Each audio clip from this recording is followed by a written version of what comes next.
আগামী 13ই মে আসানসোল লোকসভা কেন্দ্রে চতুর্থ দফার ভোট।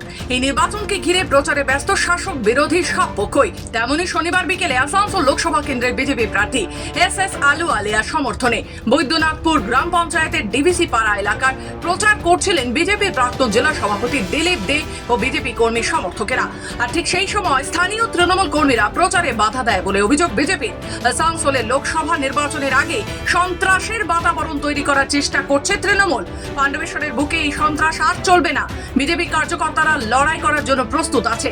প্রচারে বাধা দেওয়ার প্রসঙ্গে মন্তব্যে বিজেপির পাণ্ডবেশ্বর মণ্ডল 1 এর সভাপতি বাবলু গণ।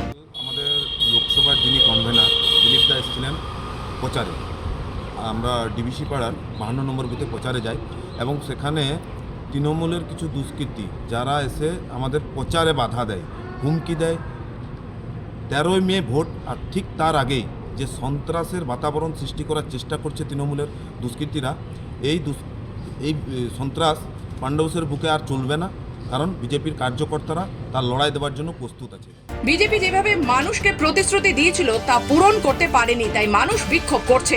অভিযোগ উড়িয়ে বিজেপিকে পাল্টা আক্রমণ তৃণমূলের।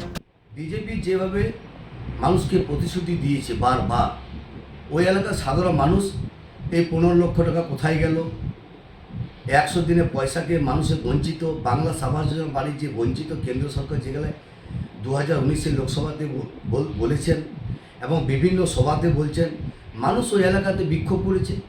গণতান্ত্রিক প্রচার সবাই করতে পারে, কে তৃণমূলের প্রচার করছে, কে বিজেপি প্রচার করছে। তৃণমূল তো শাসক দলে আছে, প্রচার করবে। বিজেপি পায়ের তলে মাটি সরে গেছে সারা বাংলা থেকে। সারা ভারতবর্ষের মানুষ ঠিক করেছে আগামী দিনে যে সরকার গঠন কে করবে। তাই আসানসোল যে নির্বাচন আমাদের সত্যমেন সেন যে দাঁড়িয়েছে, তাকে বিপুল পরিমাণে আমরা পাণ্ডবেশ্বর বিধানসভায় তাকে জিতিয়ে হাত তার শক্ত। পাণ্ডবেশ্বর থেকে সুকান্ত রিপোর্ট, খবর বাংলা।